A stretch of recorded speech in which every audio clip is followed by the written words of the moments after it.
para cada uno de ustedes. Queremos darle la bienvenida a nuestra serie sobre el libro de Zacarías, impartido por el líder mesiánico Jacques Isaac Gavison. El pastor Gavison es el pastor y maestro de la congregación Beth Ariel en Montreal, Canadá. Es un creyente judío en Yeshua y su profundo amor y búsqueda en la palabra de Dios desde una perspectiva judía ha producido grandes enseñanzas. Esto incluye el libro de Zacarías, fascinante libro apocalíptico. Los invitamos a escuchar estos mensajes que han sido traducidos y grabados por Larry Eduardo Adriani, miembro de la congregación Beth Ariel. Sean bendecidos al escucharlos y Shalom. Zacarías parte 3, en el capítulo 2, 18 de enero del 2020. Shalom y bienvenidos a Beth Ariel. En las noticias, la última vez hablamos del ecumenismo. El ecumenismo es la unión de todas las iglesias cristianas independientemente de la fe, siempre y cuando se llamen cristianos. Al mismo tiempo, con el ecumenismo, también hay un movimiento por la unión de todas las religiones del mundo. Hay un término para esto, creo. Se llama omnismo, una creencia que todas las religiones conducen a Dios. Cuando todas estas creencias se reúnen, entendemos que el fin no está lejos. Esto es una señal del fin de los tiempos. Toma todo el capítulo 17 del libro del Apocalipsis para hablar de esto, ya que va a ser un acontecimiento juntos, el ecumenismo y el omnismo, que van a llamarse el misterio de la mujer. Esto está en Apocalipsis 17:7. Ahora escuchen esta noticia. El Papa ha lanzado un evento mundial sobre el tema de la Alianza Educativa Amplia. Será un pacto global que no se limitará a las instituciones escolares y académicas, sino que debe ser compartido por todos, por todas las religiones, que tendría lugar en el Vaticano el 14 de mayo en Roma, pero por la situación pandémica actual se aplazó su realización entre el 11 y 18 de octubre del 2020. Vi el video de 4 minutos en el sitio web del Vaticano y allí invitan a representantes de varias religiones y líderes políticos a asistir. Allí habla del mundo como un pueblo que necesita reunirse para educar a los niños del mundo. La noticia vaticana dice que nunca antes existió tal necesidad de unir nuestros esfuerzos en una amplia alianza educativa y restaurar el tejido de las relaciones en aras de la humanidad más fraterna. Una de las palabras claves en su invitación es el diálogo. Pero no he oído pronunciar el nombre de Jesús ni una vez. Pero, ¿pueden dos caminar juntos si no están de acuerdo? Obviamente las escrituras tienen que ser ignoradas para esto. Esta es una más de las muchas señales que estamos viendo fluir frente a nuestros ojos y parece que están aumentando como si el Señor estuviera llamando a todos a estar listos para su próxima venida. ¿Y qué mejor momento que estudiar el libro de Zacarías, que realmente creo que tiene mucha más relevancia hoy que en cualquier otro momento de la historia? Abramos nuestras Biblias a este gran libro de Zacarías, uno entre el grupo de 12, que comúnmente llamamos profetas menores. Si se les llama menor, no es porque sean menos importantes de alguna manera, sino porque contienen menos información que los principales. Sin embargo, Zacarías se destaca entre ellos, porque es el más largo de los profetas menores y uno de los libros más profundos en las Escrituras.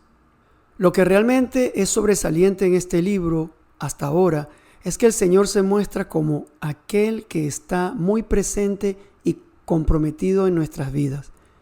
Incluso en esas circunstancias minúsculas que tal vez hayamos pensado que está demasiado ocupado, demasiado importante para inclinarse y ayudarnos. Pero aquí no solo Él baja, sino que habla desde su corazón, da voz a sus emociones y allí aprendes cuán grande es tu Dios. Se conmueve por lo que está sucediendo a nuestro alrededor. es receptivo y susceptible a nuestros sentimientos, nuestras preocupaciones. ¿Conocían a Dios de esta manera? Es el Dios de siempre y siempre presente. En la primera visión vemos al Mesías mismo, no en el cielo mirando hacia abajo, sino en lo profundo, en el fondo mismo con su pueblo, Israel, que están en peligro, rodeados de tinieblas, pero está en el ardor con ellos y en un caballo alazán rojizo, listo para defender y proteger. Es tan triste que Israel y nosotros no veamos esto siempre, que no percibamos su amor y que se preocupa por nosotros y ellos, Israel. Estarían sorprendidos y emocionados. Allí el Mesías habla de su Padre Celestial acerca de ellos, de su pronta redención. El Padre responde de la misma manera, 3 veces en esta primera visión. Afirma y reafirma que sus palabras se llevarán a cabo.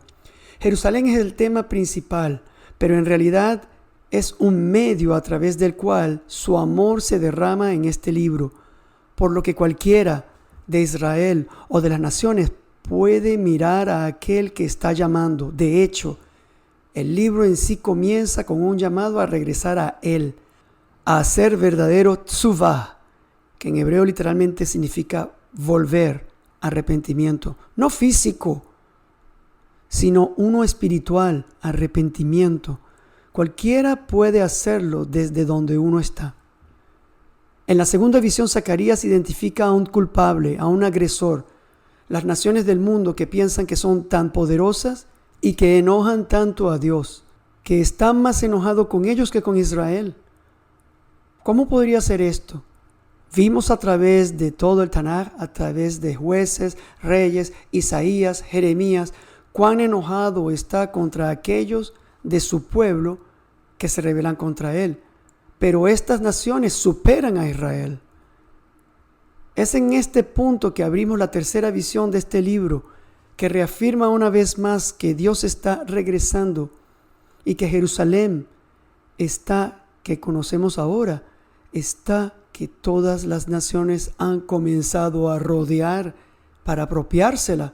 Será la capital de Dios, porque Él ha comenzado a medirla y a planificar su construcción. Y hay algo tan especial en esta visión. Es allí donde vamos a ver lo ocupado que está el cielo por nuestra cuenta. Francamente, no me di cuenta de cómo los acontecimientos en la tierra afectan e influyen tanto a los cielos hasta que leí Zacarías. Desde la primera visión hemos visto cómo los ángeles también expresan su ira ante la triste condición de nuestro planeta. En esta visión vemos dentro de su dimensión espiritual y nos enteramos de lo comprometidos que están con los acontecimientos del planeta. Comencemos leyendo los primeros 5 versículos de Zacarías 2. Este texto es tan rico que nos proyectará en muchas otras partes de las Escrituras.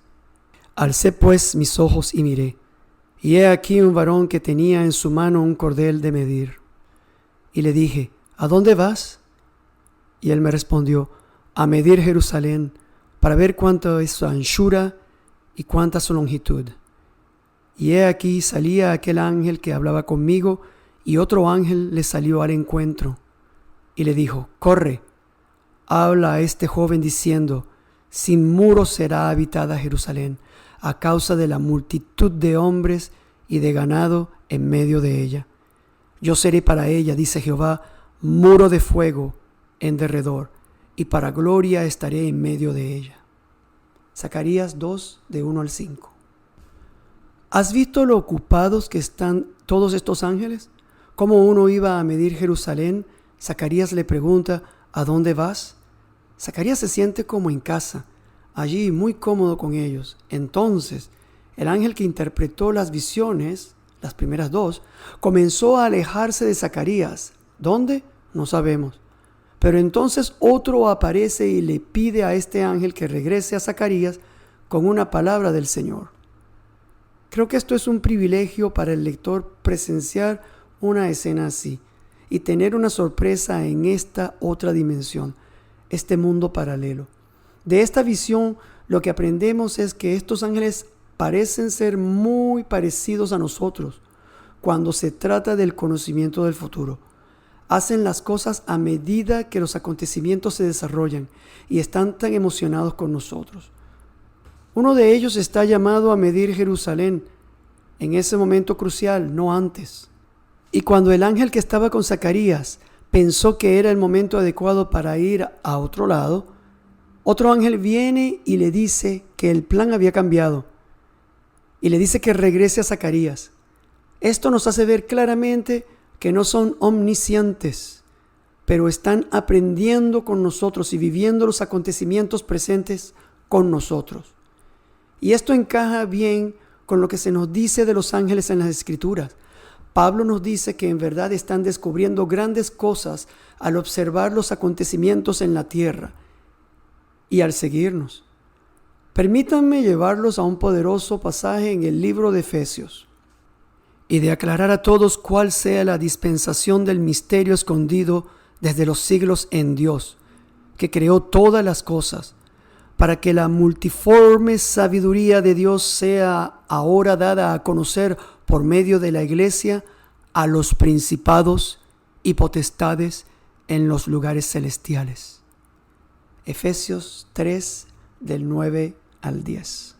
Lo que esto dice es que ahora la sabiduría multiforme de Dios, que es sus futuros decretos, su voluntad, cosas desconocidas en el pasado, ahora se están haciendo saber a través de la iglesia. ¿A quién? A los ángeles. Esos son los principados y poderes en los lugares celestiales. Es como vemos en Zacarías, los ángeles están aprendiendo cosas nuevas sobre Dios, sobre el futuro, a lo largo y a través de la iglesia. Se han dado cuenta que Dios puso su sabiduría en exhibición en la iglesia. Por tanto, estamos siendo observados, analizados y escrutados por ángeles. ¿Te has dado cuenta de esta tremenda responsabilidad que nos da? Voy a vestirme un poco mejor la próxima vez y ser extremadamente gentil con cada uno de ustedes. No quiero decepcionar a estos seres vivos que esperan tanto de nosotros, porque ahora estamos siendo ejemplos, no solo para la gente de este mundo, sino también para los ángeles. Y Pablo no lo hace fácil con esto.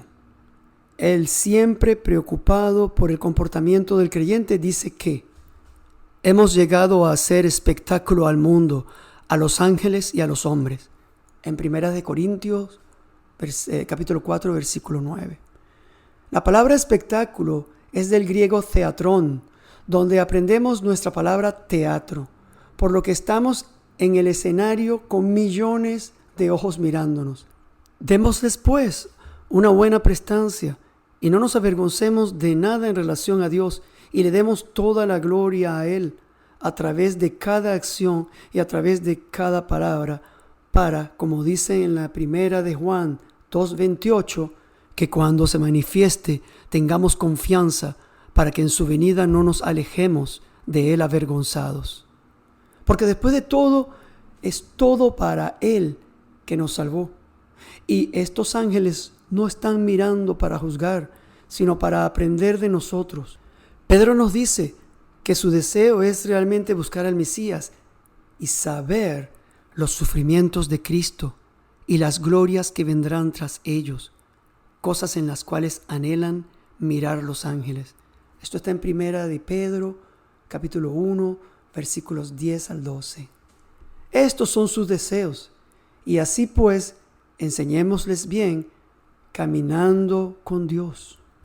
Y es una gracia que Zacarías y nosotros mismos podamos verlos de la forma que están aquí en el texto, porque son seres muy poderosos, y nosotros mismos tenemos tanto que aprender de ellos, especialmente su obediencia y sumisión a la autoridad divina, algo que está disminuyendo hoy como otra señal del fin.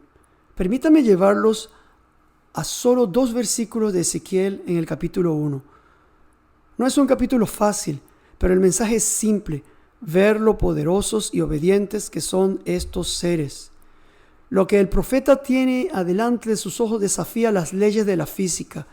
Al ver que las alas de 4 de ellos se tocaban punta con punta, con los ángeles formados como en un cuadrado, ninguna de las alas desconectada de la ala del otro ángel, pero cada uno de ellos se movía derecho hacia adelante. ¿Cómo se hace eso?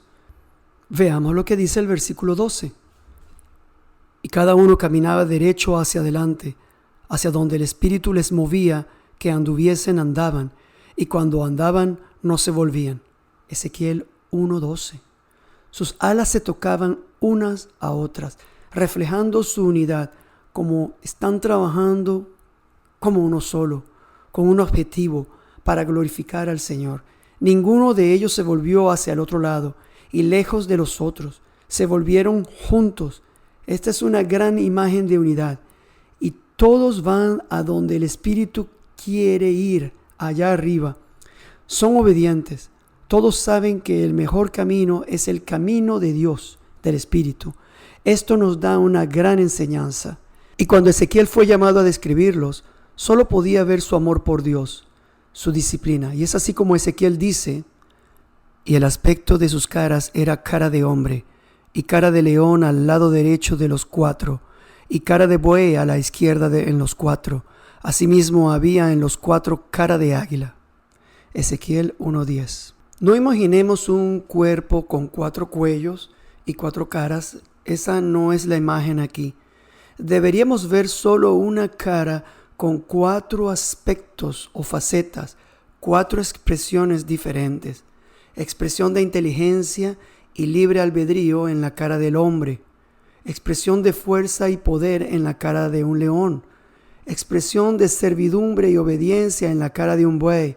Expresión de libertad en la cara de un águila. Y cada uno reflejando una faceta de su creador, Yeshua. Inteligencia, poder, servidumbre y libertad.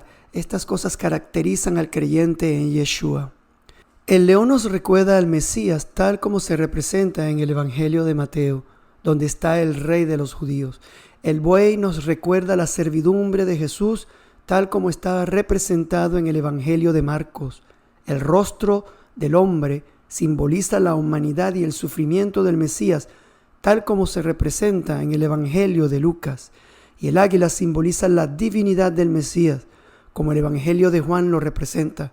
Reflejan a su Creador en todos sus ministerios, y estos ángeles de Ezequiel llevaban a Cristo. Y estos tan poderosos que son, están llamados a ministrar, a ayudarnos, como lo hacen a Zacarías en nuestro texto. De hecho, en Hebreos 1:14 se nos dice: ¿no son todos espíritus ministradores enviados para servicio a favor de los que serán herederos de la salvación? Ellos nos ministran o nos sirven, incluso ahora como somos. Imaginen después. Nos hemos dado cuenta que tenemos un ejército tan poderoso de ángeles como amigos. Por supuesto, no debemos tratar de ponernos en contacto con ellos. Solo hablamos con Dios en el nombre del Mesías a través del Espíritu. Pero la Biblia nos da toda esta información para que estemos al tanto. Hay una historia que quiero compartir con ustedes que nos vino de una persona, un creyente que estaba en el Titanic cuando se hundió. Se trata de un hombre llamado Charles Herbert Lightoller. Su madre murió durante su infancia. Su padre lo abandonó. Él huyó aventurándose como marino a la edad de 13 años. Era marinero del Titanic cuando se hundió. En ese momento, el 14 de abril, sintió un bache en el movimiento hacia adelante de la nave. Saltando de su litera, pronto se enteró que el Titanic había golpeado un iceberg. A medida que se desarrollaban los horrores de esa noche, Lightoller finalmente se encontró de pie en el techo de los aposentos del oficial. El agua azotaba a sus pies, mientras ayudaba a todos y cada uno de los que lo rodeaban en botes salvavidas. Finalmente, no había nada más que hacer para Lightoller que saltar del techo a las aguas heladas del Atlántico Norte. El choque de agua de -2 grados contra su cuerpo lo sorprendió. Mientras luchaba para nadar lejos del barco, de repente fue aspirado e inmovilizado contra la rejilla de ventilación que extendía hasta la sala de las calderas. Estaba atascado, ahogándose y cayendo con la nave. De repente, el Salmo 91:11 vino claramente a su mente. Pues a sus ángeles mandará acerca de ti, te guarden en todos tus caminos. En este momento, una explosión de aire caliente desde el vientre de la nave disparó Lightoller como un misil a la superficie del océano.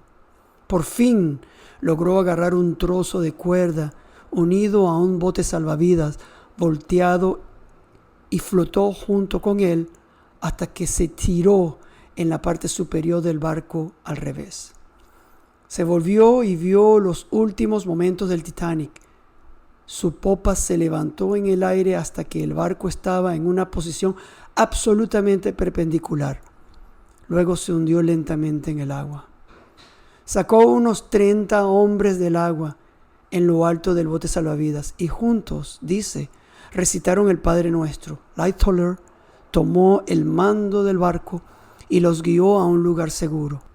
Vea lo que un creyente puede realizar a través de la ayuda de Dios que utiliza a sus ángeles. Volvamos ahora al texto de Zacarías y veamos cómo el Señor habló a través de estos ángeles. ¿Qué iba a hacer el primer ángel? Medir a Jerusalén para ver cuánta es su anchura y cuánta es su longitud. Zacarías 2:2. Este es el principio de la promesa que escuchamos en Zacarías 1:16, que dice: Por tanto, así ha dicho Jehová, yo me he vuelto a Jerusalén con misericordia, en ella será edificada mi casa, dice Jehová de los ejércitos, y la plomada será tendida sobre Jerusalén. Aquí está la plomada tendida por orden del arquitecto. Hoy la persona designada para tender la plomada es un topógrafo, y es aquel que establece límites oficiales de la tierra, espacio aéreo y agua. Y en Zacarías ya fue enviado a medir el emplazamiento de la morada de Dios en Jerusalén. Por lo tanto, nada puede cambiar o alterar esto. Las medidas ya están tomadas. Y el texto nos dice que fue a medir su anchura y su longitud. Generalmente la longitud es medida primero. Estas dos palabras, anchura y longitud, se encuentran unas 45 veces en la Biblia. Y siempre la longitud precede a la anchura, excepto aquí, y 2 veces en Ezequiel 40:11 y 48:8, donde se toman las mismas medidas del templo y de Jerusalén de los tiempos mesiánicos. Tal vez esto sea para indicarnos el tamaño prometido de la tierra. En la historia, la longitud de la tierra de Israel no ha cambiado drásticamente, pero su anchura lo hará en el futuro. El ángel entonces comienza con la anchura, tal vez para recordar la primera promesa de Abraham en Génesis 15, una promesa tan difícil de creer, pero que se cumplirá, y aún más, el Señor se asegura de enviar otro ángel para confirmar que sin muros será habitada Jerusalén a causa de la multitud de hombres y de ganado en medio de ella. Yo seré para ella, dice Jehová, muro de fuego en derredor, y para gloria estaré en medio de ella. Zacarías 2, del 1 al 5. Sabemos que Nehemías reconstruyó los muros de Jerusalén después de Zacarías, pero la profecía de Zacarías va más allá de sus tiempos. Ella se extiende a los tiempos mesiánicos, porque sin muros será habitada Jerusalén. Así es como muchos rabinos lo entendieron. Kimchi, Abarnabel, también el Pexicta, que es una colección de literatura rabínica, vieron al Mesías y a los tiempos mesiánicos en este texto, algo que se pierde en la enseñanza rabínica moderna. Una ilustración. Algunos rabinos imaginan un enorme muro de fuego que solo los justos podrán caminar, como Ananías, Misael y Azarías, los amigos de Daniel, que fueron arrojados al horno ardiente por Nabucodonosor. Y caminaron dentro de él como alguien que camina al sol para mantenerse caliente en un día frío. Y en las Escrituras la gloria de Dios a menudo está relacionada con el fuego. Cuando bajó al monte de Sinaí, leemos que todo el monte Sinaí humeaba, porque Jehová había descendido sobre él en fuego, y el humo subía como el humo de un horno, y todo el monte se estremecía en gran manera. Esto está en Éxodo 19, 18. Y es tan impresionante que el pueblo tembló y le dijo a Moisés: habla tú con nosotros y nosotros oiremos, pero no hable Dios con nosotros para que no muramos. Esto está en Éxodo 20, 19. Entendieron que ellos no podían acercarse a Dios a menos que haya un mediador. Y aquí en la promesa de Zacarías 2:5, Dios se ve como un muro de fuego en derredor, rodeando a Jerusalén para protegerla. Y en el Targum se vio la palabra de Dios como un símbolo del fuego mismo. Escriben: y mi memra será para ella, dice el Señor, como un muro de fuego que rodea su ronda, y haré que mi Shekinah more en medio de ella en honor. Esto es más al punto. Estas personas que tradujeron el Targum pusieron tanto énfasis en el poder de la palabra de Dios, que es el memra en arameo.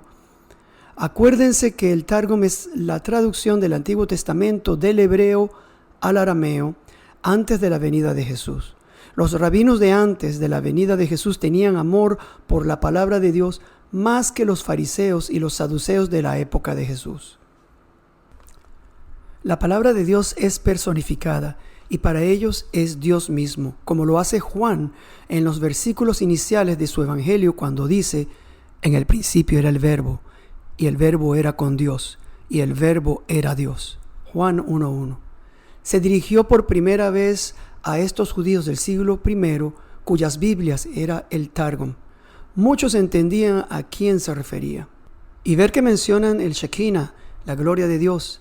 Este es el nombre dado de cualquier manifestación física de Dios, como el Espíritu Santo. Allí están juntos su palabra y su Espíritu. Estos rabinos anteriores al siglo I tenían una comprensión mucho mejor de las Escrituras que los fariseos y saduceos del siglo I.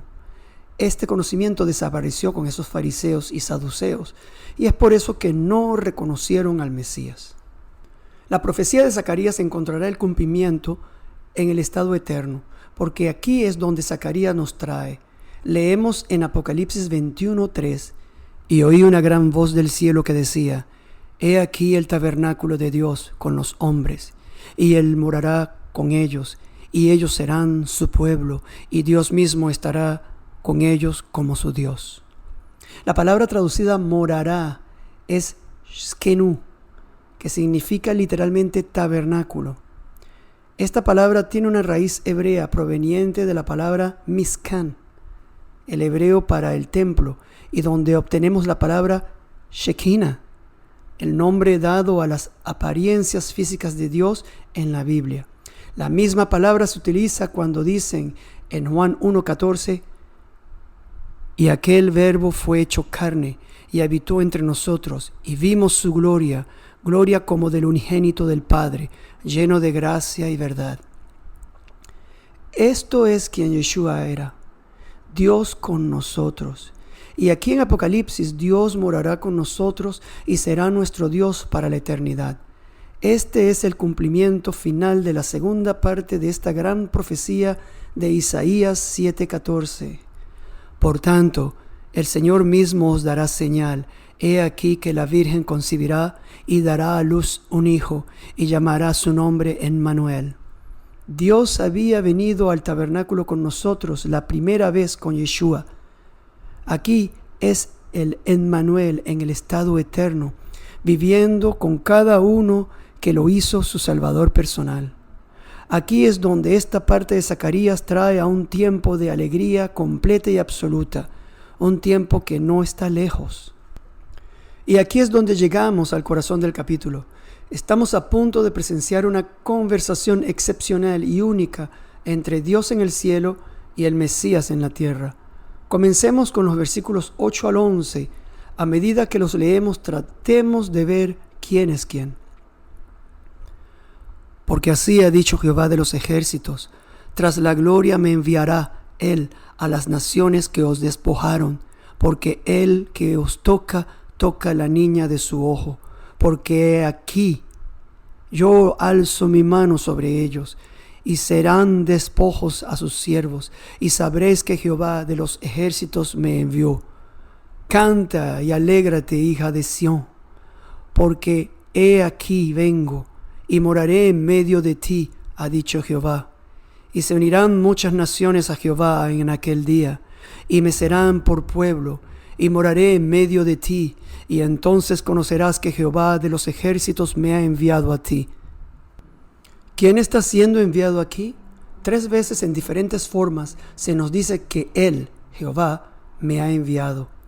Primero es enviado tras la gloria, y luego 2 veces el mundo entero sabrá que es enviado, en el versículo 9 y 11. Seguramente no es el profeta el que es enviado, y los comentaristas rabínicos serios están de acuerdo al ver al Mesías que está siendo enviado a salvar a Israel.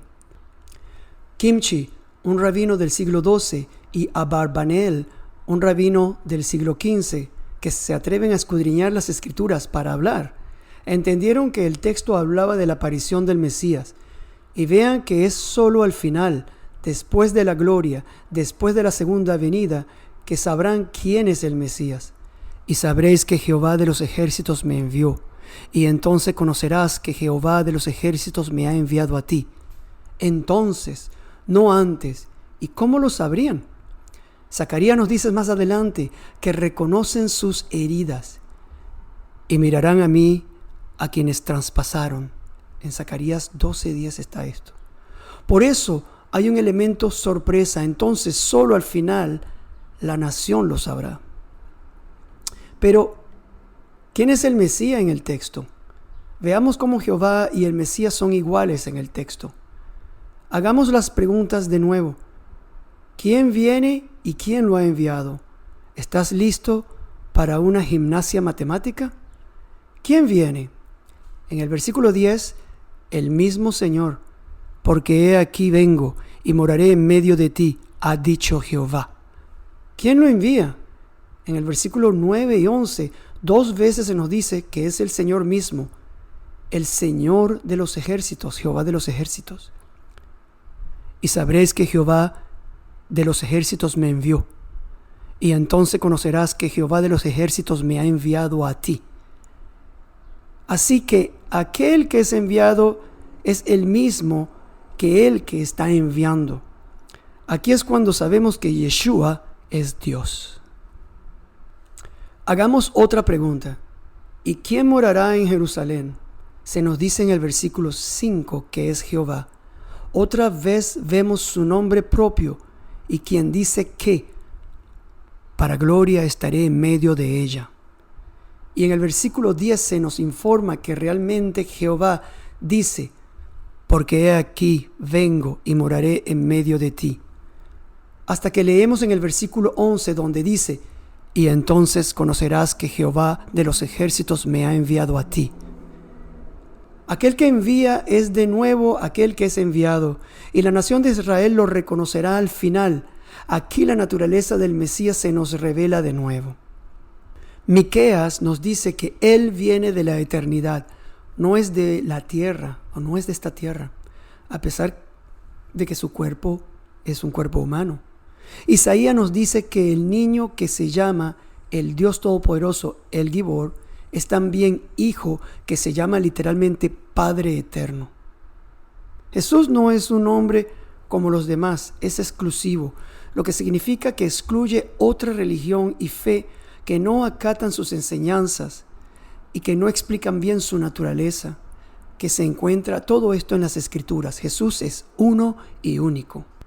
Y así, en nuestro texto de Zacarías capítulo 2, vemos una pluralidad que muestra claramente al divino Mesías, y sin embargo solo hay un Dios.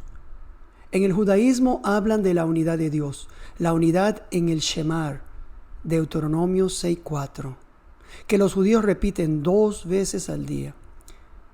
Maimónides, un venerado rabino moderno, fue llamado a debatir la Trinidad y la divinidad contra el abuso del cristianismo nominal. En ese momento, estos católicos solían tomar pasajes como el de Isaías, Miqueas y Zacarías para obligar a los judíos a convertirse al catolicismo. No funcionó en absoluto. Uno no puede usar la palabra de Dios para hacer avanzar el proselitismo. Esto causó mucho daño a los judíos, quienes, para protegerse del catolicismo, cerraron las puertas a un entendimiento de la Trinidad. Sin embargo, Maimónides comprendió el poder de esta palabra unidad cuando se aplica a Dios y escribió: no puede haber ninguna creencia en la unidad de Dios excepto admitiendo que es una sustancia sin ninguna composición o pluralidad de elementos. Esto está en la Guía para Perplejos en la página 69.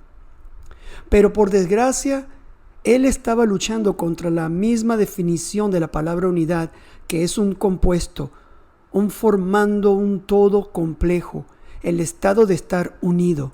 Y esta es la forma en que se representa a Dios en las Escrituras. No puede haber unidad sin una pluralidad, de lo contrario se debería utilizar otra palabra. La palabra unidad del latín es unitas, significa semejanza, acuerdo, y es así cuando uno ve al Padre y al Mesías en nuestro texto, en pleno acuerdo. Esta unidad recuerda los pasajes de Génesis 1:26. Entonces dijo Dios: hagamos al hombre a nuestra imagen, conforme a nuestra semejanza. O en Génesis 11:7, ahora pues descendamos y confundamos. Y aquí en Zacarías es la divinidad, el nosotros, que vienen a restaurar todo según su gloria. Es decir, esto es según la gloria del Mesías, quien resucitó y fue glorificado en la segunda venida, cuando todos los ojos lo vean y lo reconozcan. Hay otro aspecto de la naturaleza del Mesías que reconocemos en Zacarías: su absoluta humildad. ¿Recuerdan cuántas veces dijo en el Evangelio que es enviado por Dios Padre para mostrar su obediencia y sumisión a pesar que Él mismo es Dios Todopoderoso? Mirando todos estos versículos, escuchamos una sinfonía de humildad. Permítanme recitar algunos de ellos. En Mateos 10:40, y el que me recibe a mí, recibe al que me envió. Lucas 4:18, el Espíritu del Señor me ha enviado a sanar a los quebrantados de corazón, a pregonar libertad a los cautivos y vista a los ciegos, a poner en libertad a los oprimidos. En Lucas 9:48, cualquiera que reciba a este niño en mi nombre, a mí me recibe, y cualquiera que me recibe a mí, recibe al que me envió. Lucas 10:16, y el que me desecha a mí, desecha al que me envió. Y es especialmente en sus oraciones al Padre, en Juan 17, cuando habló de estas poderosas palabras para todos escuchar. Esta oración de tanto privilegio de leer lo que el Hijo dice al Padre. En el versículo 3 nos dice: y esta es la vida eterna, que te conozcan a ti, el único Dios verdadero, y a Jesucristo, a quien has enviado. Esta es vida eterna, saber que son uno y el mismo, sin que redefinamos la gran unidad divina.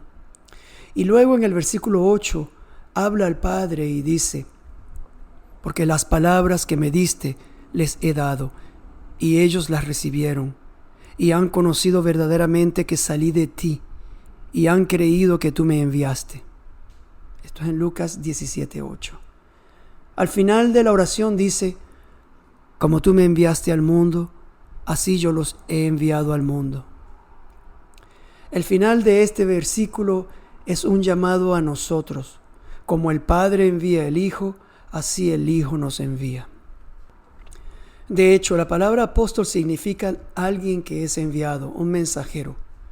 En el Nuevo Testamento la palabra se refiere particularmente a 12 discípulos, a los que Jesús seleccionó para estar con Él.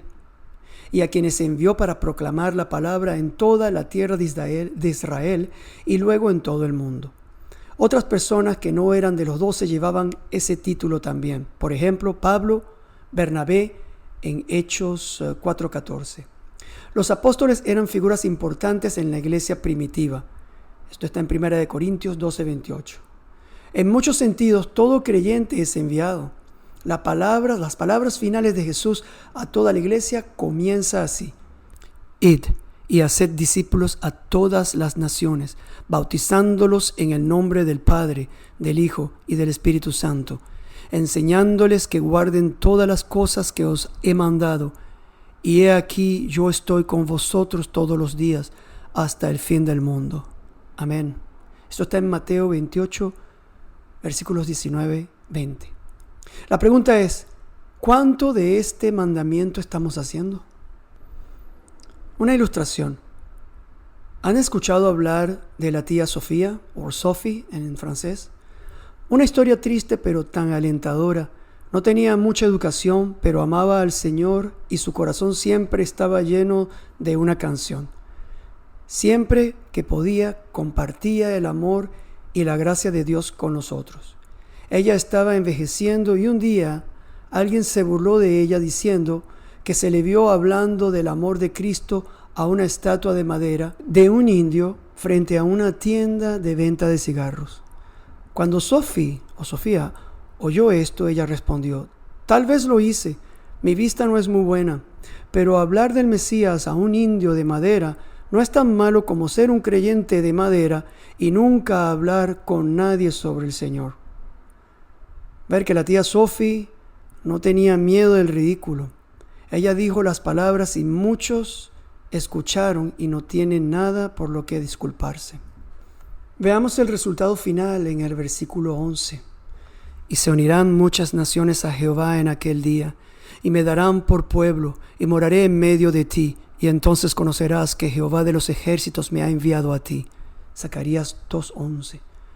Muchas naciones vendrán a Jesús y sabrán que Él es el elegido. Aquí es cuando habrá una religión unificada, una fe, un solo Señor. Y en el siguiente versículo leemos por primera vez el título de la tierra de Israel, Tierra Santa. Y Jehová poseerá a Judá, su heredad en la Tierra Santa, y escogerá aún a Jerusalén. Esto está en Zacarías 2:12. Hoy llaman a la tierra de Israel Tierra Santa, pero este título está reservado a los tiempos mesiánicos, donde Dios morará con el hombre y cuando será santa. La otra ocasión que nos encontramos con este título es cuando Dios le pidió a Moisés que se quitara su calzado, diciendo: no te acerques, quita tu calzado de tus pies, porque el lugar en que tú estás, Tierra Santa es. Esto está en Éxodos 3:5. Así es que el título está reservado para más tarde, porque Dios aún no está en Jerusalén. Y aquí es cuando llegamos al último versículo 13, que concluye con las palabras: calle toda carne delante de Jehová, porque Él se ha levantado de su santa morada. Zacarías 2:13. La palabra hebrea para su equivalente en español callar es yas. En inglés suena como la palabra hush, que significa permanezca tranquilo, porque Jehová se ha levantado de su cielo y está a punto de bajar a su morada terrenal. También describen al mundo entero en silencio cuando el Mesías regrese. De todas formas, ¿qué podrán decir ante tal magnificencia? Pero todavía no hemos visto el ápice de este texto, y hoy concluiré con esto. Es único lo que dice nuestro Señor en el versículo 8. El que os toca, toca a la niña de su ojo.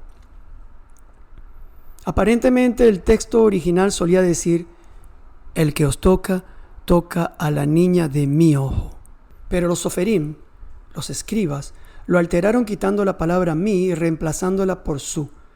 Estos escribas pensaban que esto rebajaba a Dios, que Él hable de sí mismo con tanta sensibilidad. Esto no debía haberse hecho. y este cambio forma parte de las 18 correcciones que ahora se reflejan en nuestras traducciones. Lo cambiaron, pero no lo ocultan y escriben al margen la expresión original. Pero esto nos demuestra la intensidad del amor de Dios por nosotros. ¿Cómo puede Dios hablar de la niña de su ojo? Quería transmitir a través de esta ilustración poderosa que no está tranquilo cuando su pueblo es perseguido. Este pasaje es, en principio, sobre Israel. Podemos decir que el antisemitismo, en alguna de sus formas, es como atacar a Dios en su ojo. Dios no va a quedarse quieto cuando el mundo se reúna contra el Estado judío para eliminarlo, como nos dice en las profecías. Recordemos lo que la esposa de Amán, el antisemita, y sus sabios le dijeron a él cuando quería eliminar a los judíos. Entonces le dijeron sus sabios, y seré su mujer. Si de la descendencia de los judíos es ese Mardoqueo, delante de quien has comenzado a caer, no lo vencerás, sino que caerás por cierto delante de él. Esto está en Esther 6:13. Ella entendió que tocar a los judíos es de hecho tocar a Dios en su lugar más sensible. Y la misma protección se extiende a ellos que han dedicado su vida al Mesías. Él mismo dijo, hablando de los creyentes en este mundo, y cualquiera que haga tropezar a alguno de estos pequeños que creen en mí, mejor le fuera que se le colgase al cuello una piedra de molino, de asno, y que se le hundiese en lo profundo del mar. Esto está en Mateo 18:6. Palabras fuertes que uno no esperaría que el Mesías dijera, pero son del mismo tipo que el que leemos en Zacarías. ¿Quiénes son estos pequeños aquí? Jesús explicó en Mateo 18:3 quiénes son. De cierto os digo, que si no os volvéis y os hacéis como niños, no entraréis en el reino de los cielos. Estos son entonces los creyentes. Y luego en el versículo 10 nos dice, mirad que no os menospreciéis a uno de estos pequeños, porque os digo que sus ángeles en los cielos ven siempre el rostro de mi Padre que está en los cielos. Esto está en Mateo 18:10. Hemos visto en Zacarías cómo estos ángeles están patrullando la tierra y yendo de un lado a otro, y cuán emocionales se vuelven cuando el pueblo de Dios es perseguido. Hemos visto lo observadores e implicados que están. Seguramente no descansarán hasta que denuncien cada persecución, cada palabra pronunciada contra uno de sus pequeños. Y es en este pasaje de Mateo 18 donde Yeshua habla mucho del infierno, en el versículo 9. Ahora, hay una conexión adicional entre lo que Yeshua dice en Mateo 18 y Zacarías 2:8. La palabra niña, en la expresión niña de su ojo, es la palabra babat en hebreo, que se traduce pupila. Y algunos lo entendieron como primero describiendo a un niñito, traduciéndolo el niñito de mis ojos.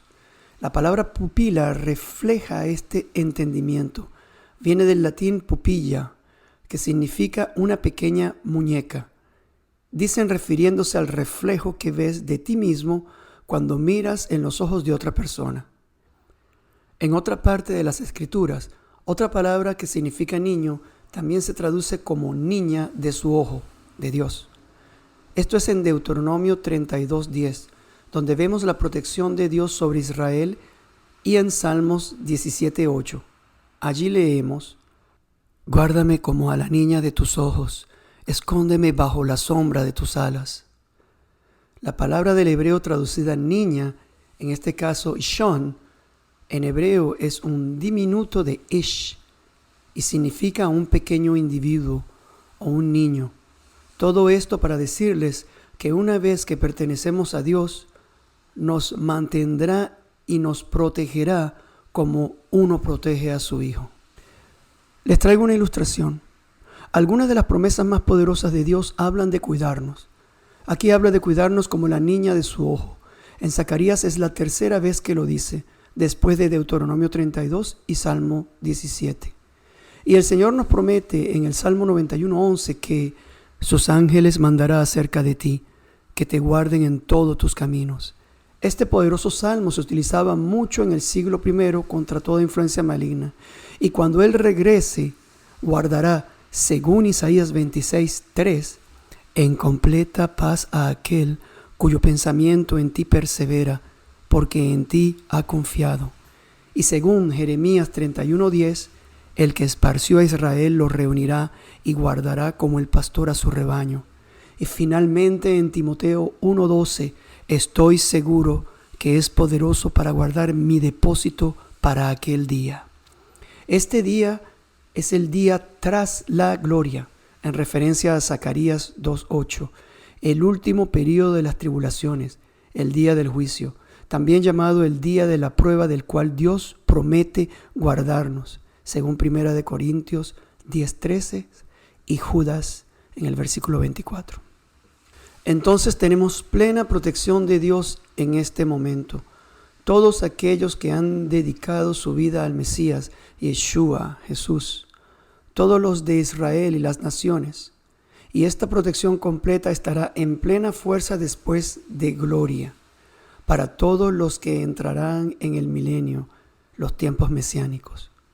Hay muchas otras cosas que descubrir en este pequeño capítulo. El topógrafo, por ejemplo, Dios ha enviado uno para el templo del milenio y para el de la tribulación. Uno que Israel está dispuesto a construir en cualquier momento, y tal templo es necesario para que se cumplan las profecías del final de los tiempos. Veremos esta parte y muchas otras más después. Oremos. Avinu Malkenu, nuestro Padre, nuestro Rey, nos has hecho tus hijos, y ahora que hemos escuchado tu llamado, alístanos y danos disposición para ser enviados también. Esté ahora entre nosotros y enséñanos cómo podemos guardar tu palabra y seguirte todos los días, cada hora y minuto de nuestras vidas.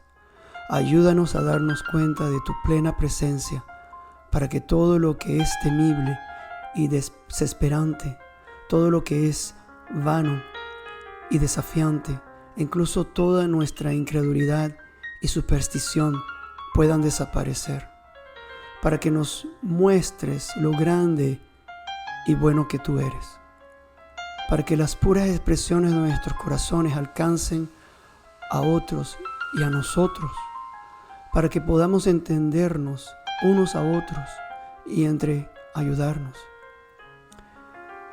El viejo ha pasado y todo se ha hecho nuevo. Esto es cierto, y es cierto incluso para nosotros. Tú eres ciertamente el Salvador de todos nosotros en Yeshua HaMashiach. Beshem Yeshua HaMashiach, en el nombre de nuestro Señor Jesucristo. Que Jehová te bendiga y te guarde. Jehová haga resplandecer su rostro sobre ti y tenga de ti misericordia. Jehová alce sobre ti su rostro y ponga en ti paz. Esperamos que hayan sido bendecidos al haber escuchado este estudio de la Palabra Santa en el libro de Zacarías. Damos la bienvenida a las preguntas que tengan con respecto a este tema o cualquier otra consulta bíblica. Puede ponerse en contacto con nosotros a través de nuestro correo electrónico vedariel.hispanos@gmail.com y nos pondremos en contacto con usted tan pronto como sea posible. Por favor, oren por este ministerio mientras avanzamos juntos en estos días postreros, declarando en voz alta para hacer que la palabra sea escuchada y ser diligentes al obedecerla. Bendiciones en nombre de nuestro Mesías, Yeshua. Shalom, shalom.